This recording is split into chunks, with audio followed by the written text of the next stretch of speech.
대단히 감사하고 고맙습니다.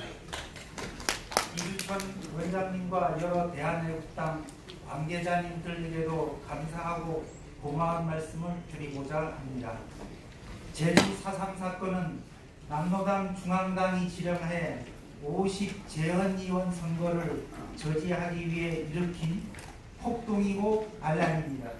이것은 부정할 수도 없고 역사를 왜곡할 수도 없는 사실입니다.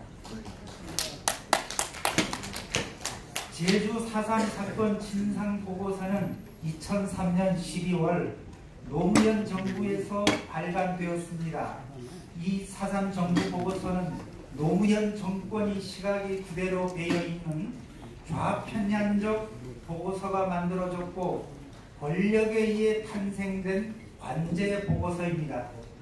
특별법 개정은 4.3 사건이 진상규명에는 관심이 전혀 없었습니다. 그 희생자의 명예를 회복한다는 명예를 내걸고 권력자들이 의도했던 것은 제주 4.3 사건이 정당성을 어느 정도 훼손하지 못하도록 하기 위한 반국가적 역사적 음모에서 시작된 것입니다. 4.3 정부 보고서는 국가 공권력에 의한 피해를 확대 과장하여 군경에 의한 인권 유린만 강조했고 남로당 반란군들이 양민에 대한 인권 유린에는 묵살하거나 왜곡 축소되었습니다. 여기에 앞서 잠깐 4.3 사건이 발반 원인과 성격에 대해 잠깐 말씀드리고자 합니다. 제주 4.3 사건은 남로당 중앙당이 50 총선거를 파탄시키기 위하여 폭동 지령을 내려 발발하였는데 중앙당은 폭동 지령을 제주 4.3 발발 이전에 문서와 구두로 내렸습니다.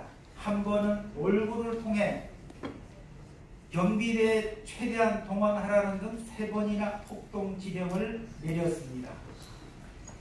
4.3 사건의 성격을 보면은 제주 4.3 사건의 성격은 연구자의 성향에 따라 사건, 사태, 폭동, 무장봉기, 인민봉기, 인민항쟁, 민중항쟁 등으로 여러 가지로 불려오고 있습니다. 제주 4.3 사건 발생 초기에는 폭동론이, 대한민국 정부 수립 이후에는 반란론이 우세했습니다. 그런데 1980년대 들어서 5.18 광주 사건이 민주화 운동으로 변질되면서 제주 4.3 사건은 민중봉기, 민중항쟁으로 불려지기 시작했습니다. 제주 4.3 사건을 민중봉기나 민중항쟁으로 규정 시도하려는 의도는 4.3 사건이 발발이 미군정의 강압적 통치에 한가한 주민이 자발적 저항운동으로 진단되는 데서 시작하고 있습니다.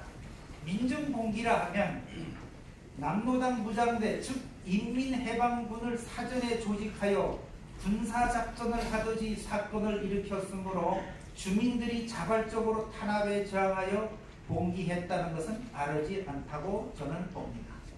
남로당 제주도당은 조천면 신촌회의에서 경찰에 대한 무장공격을 결정하고 남로당 중앙당이 승인하여 자체 양성한 인민유격대와 국병경비대 제9연대를 동원해서 일거의 제주 전역을 장악하여 조선인민공화국 수립을 꾀하려 했습니다.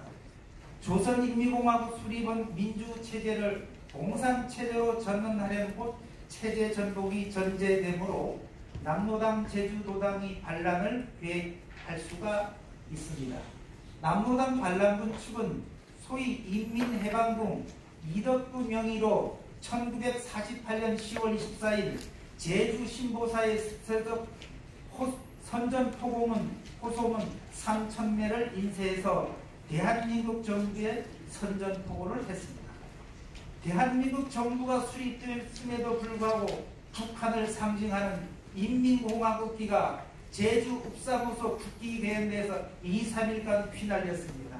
이렇게 대정부 선전포고를 했으며 국군과 장기간 치열한 전투를 했고 제주도를 무력으로 장악하여 인민공화국을 수립하려고 했습니다.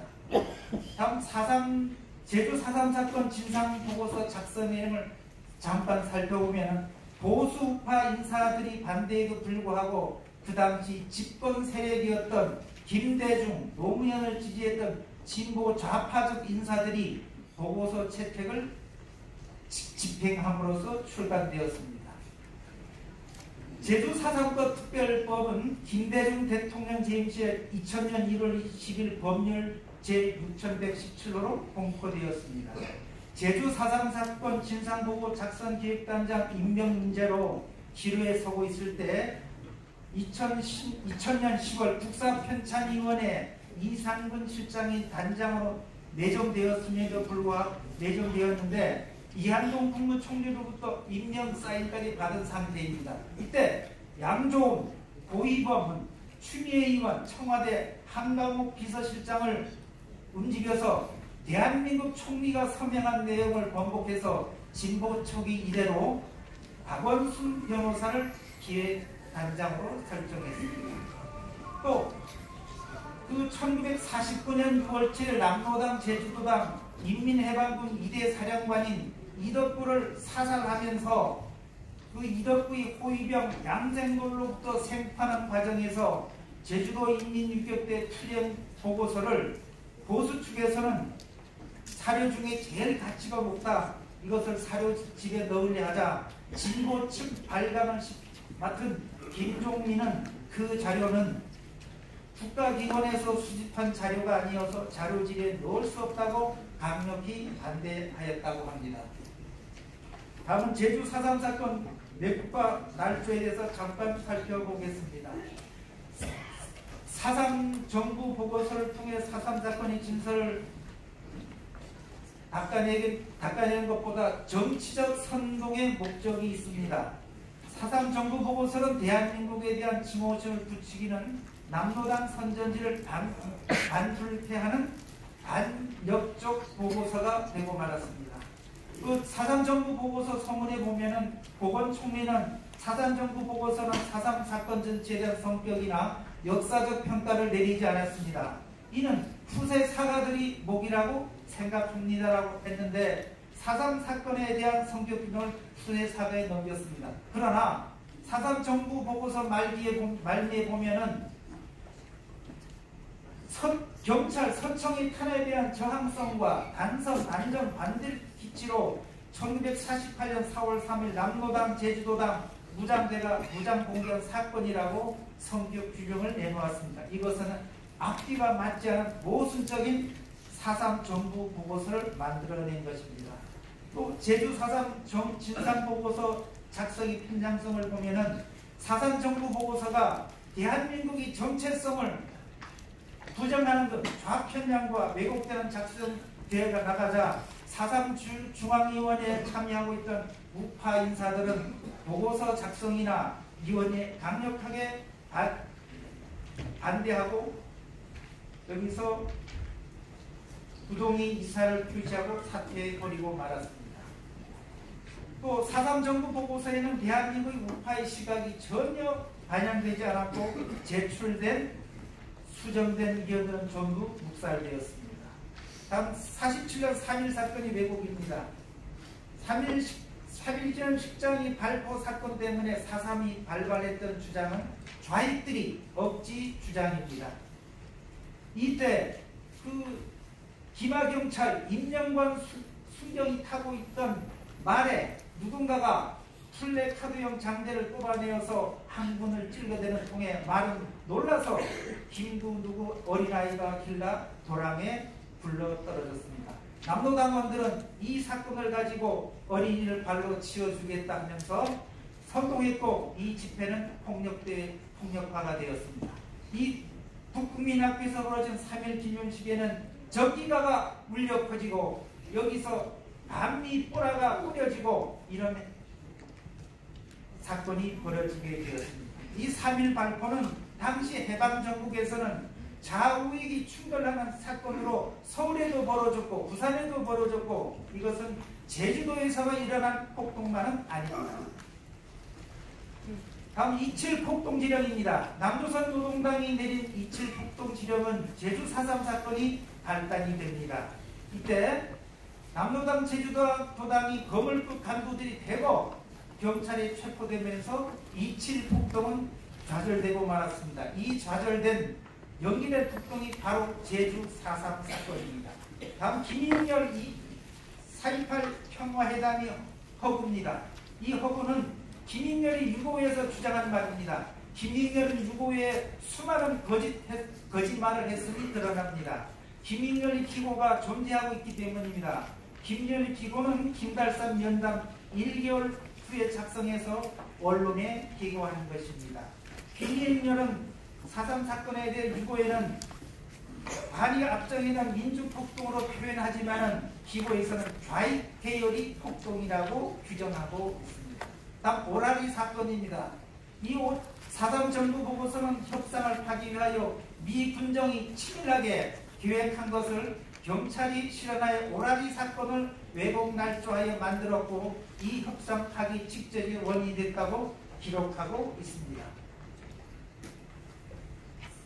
4.28 정부보고서 주장에 따르면 4.28 평화회담에서 국군과 인민해방군 간에 72시간 휴전을 약속했는데 5월 1일 벌어진 오라리 사건이 이 휴식을 깨뜨렸고 그래서 4.3은 걷잡을 수 없는 유혈 충돌로 치달았다는 것입니다. 즉 5월 1일 오라리 사건을 협정위반으로 몰기 위해서 4월 28일을 협상일로 조작한 것입니다. 다음은 남로당 중앙당이 은폐 사실입니다.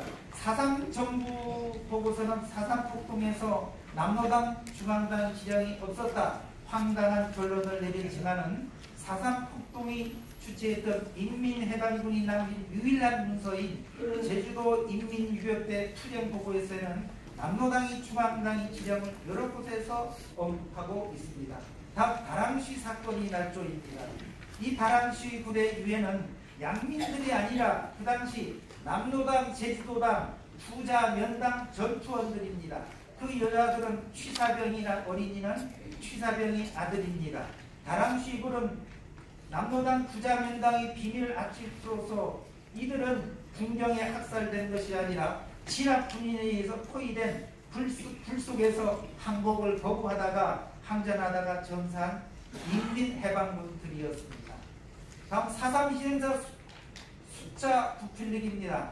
정부 보고서를 쓴 사람은 걸핏하면 제주 4.3 사건 희생자가 3만 명, 수만 명이라고 하지만 4.3 정부 보고서 4.3 희생자는 13,563명으로 나와 있습니다. 앞으로 4.3 희생자는 점점 드러날 수가 있습니다. 다음 소계령과 축성입니다. 이 중산간 마을에는 낮과 밤에는 지배자가 바뀌었습니다. 인민공화국이 바로 해방지역입니다. 민주마을입니다. 폭동이 초기에 진업 근절하지 못한 이유는 남로당 반란군들이 이런 중산간 마을을 근거지로 게릴라전을 벌였기 때문에 그래서 폭동과 양민을 분리하기에 나온 대책이 소계령과 축상입니다. 반란군인 정부군과 반란군이 전투는 많았지만은 4.3 정부 보고에서는 축소해서 또 생략해서 거기에 보고서에 실렸습니다. 그 대표적인 전투는 관음사 전투입니다. 이때 관음사는 좌파에서는 진압군이 소각시켰다 했지만은 그 이연대 군인이 거기에서 전투를 하면서 남긴 증언에 의하면은 관음사가 불에 타 소각되었는데 정부군이 관음사를 소각하였다는 반란군의 주장에 대해서는 그 당시 이연대 6중대를 지원했던 이동준 소위는 인민군이 도주하면서 연기를 피워 추격을 방지하여 관음사를 소각하였다고 증언하였습니다. 다음 노루오름 전투에서 좌파들은 지금 인민해방군들이 진압군인을 완전 진압했다고 하지만은 이 노루오름 전투는 그 이연대 6재단 1격대 중대가 동필수석에 나섰다가 전원 거기서 몰살하게 되었습니다. 이것도 이 토벌할 때 민보다와 대한청년단은 여기 가담했는데 여기에서 아마도 정보가 거기 세지 않은가 생각을 하고 있습니다. 또 폭도들이 인민해방군들이 제주도 마을을 습격하는 것도 다 생략하고 말았습니다. 대표적인 것이 도두리 납치 사건입니다. 이 사건은 5월 10 총선거가 끝나고 5월 10일 새벽 3시 30명이 남로당 유객대들이 도두리를 덮쳐서 대동청년단 하는 그 식구들을 산으로 납치했습니다. 이때 우익단체의 어머니, 딸, 아들 그리고 젊은이 2명을 납치해다가 남로당 반란군 수십 명에게 윤관당하고 전신을 축창과 일본도로 난자에서 생매장되었습니다. 다음 구연대 남로당 병사가 집단으로 탈영되었습니다. 이것도 숨겼습니다. 다음 박진경 연대장 암살 사건입니다. 남로당 프락시였던 문상길중이 지휘하에 남로당 프락시 병사들이 공모해서 야전 침대에서 취침쟁이 된 연대장을 손선호 하사가 애만총으로 저격한 사건입니다. 이 사건은 해임된 김인열 구연대장 부임하여 적극적으로 폭동 진압에 박진경 연대장이 나서게 되자 이에 위기를 느낀 남로당 프락시 병사들이 박진경 연대장 암살에 나섰던 것입니다. 다음에는 조선민주주의 인민공화국 창건 지지 지하 선거입니다. 남로당 제주도당은 조선민주주의 인민공화국 창건을 위하여 제주도민을 상대로 찬성 투표지를 갖고 있었습니다. 남로당 반란군들은 축창을 들고 가가오 방문하면서 백지의 날인을 받거나 학교 운동장에 글자도 모르는 주인을 모아놓고 강제적으로 한꺼번에 도장을 받도록 공개 투표를 실시했습니다. 이때 인민해방국 총사령관 김달산 혁명은 지하선거 투표지 52,350장을 가지고 해주 인민대표자대회에 참가하여 무례와 같은 박수를 받고 최고 인민회의 대의원에 선출되었습니다. 여러 사건을 많이 껴주면서 생략을 하고 다음 사법부 재판으로 들어가겠습니다. 그 일반 재판과 다음 군사 재판이 있었습니다. 특히 일반 재판에서 제주 지역에서 처리할 사건이 많아지자 제주지방법원에서는 자체검찰과 심리원만으로는 사건을 신속하게 처리할 수가 없어서 중앙사법부에 지원을 요청한 바 5월 26일 날 제주 지역의 감찰관 2명과 심판관 3명을 파견하였는데 이들은 피고 37명에 관하여 판결을 하고는 6월 11일에 서울로 복귀하였습니다. 군사재판은 그 4.3 사건 당시에 군이나 군속을 대상으로 한 군법회의는 여러 차례 있었으나 민간인을 대상으로 한 군법회의는 제9연대에서 실시한 1948년 12월과 2연대에서 실시한 1949년 10월 2차례에 실시하였습니다. 다음 학교 조실 피해 사항입니다. 군인과 경찰에 의한 소실된 학교는 제주도 중산간의 대부분의 학교로서 남로당 반란군들이 소굴될 가능성이 높아서 이를 억제하기 위해서 불가피한 조치도 했을 것으로 생각합니다. 인민해방군들은 마을 조직책들을 통하여 방화를 하여 학교 건물이 학교 소실에 막대한 피해를 주었습니다. 특히 북제주변의 부원 국민학교 또 서귀포 시내는 서귀초고중학교, 특히 서귀초고중학교는 그 당시 서귀초중학교 전신인 제주도 공립농업실수학교 경영과정을 알 수 있는 귀중한 자료들이 이때 불타 없어지고 말입니다. 자세한 것은 그 38쪽의 목표로 만들어놨습니다. 여기에 참고해 바랍니다. 마지막으로 4.3 진상보고서 비판을 하겠습니다. 제주 4.3 사건 진상보고서 집필 원칙이 한마디로 말해서는 반역사적이고 정치지향적입니다. 4.3 사건 보고서는 반역사지향해야 한다는 것을 강조했습니다. 그런데 군토벌 작전에 대한 시사각은 반란군 군인 무장대를 진압하는 작전은 국가 공권력인 정당한 행사이므로 그 자체를 부정적으로 인식해서는 안 됩니다. 그 제주 4.3 사건 진상규명위원회가 4.3 사건을 인식하는 틀은 남만 단독정부는 반통일적이다, 친일적이다, 이승만 독재정부이다. 이를 거부해 일어난 제주 4.3 사건은 반통일정부 수립에 대한 정당한 저항이다. 미군정이 이를 진압한 것은 반민족적인 처사이고 반통일 분자에 수립된 대한민국 정부는 미국이 비호를 받고 강경 진압이라는 반인권적인 토벌 작전을 시행했다. 그러므로 이승만과 미국은 이 사태에 대해서 책임을 져야 한다는 논리로 하고 있습니다. 또 이 4.3 진상보고서는 남로당을 주체로 한 보고서가 되고 말았습니다. 끝으로 대한민국 건국을 폭력을 강요한 사건을 기념하기 위한 사업을 지속적으로 추진하기 위한 이 법을 제정한 김대중 정부 시절이 국회였고, 그 법에 의해서 제주 4.3 사건의 진상을 왜곡시켜 보고서를 만들고 후속사업을 서두른 것은 노무현 정부 때입니다. 이 두 대통령이 합작품으로 제주 4.3 사건의 진설을 왜곡되게 했습니다. 이것은 곧 정치 권력의 역사를 왜곡시킨 역사적 사안으로 두고두고 부끄러운 모습으로 남을 것으로 생각합니다. 이상 마치겠습니다. 감사합니다.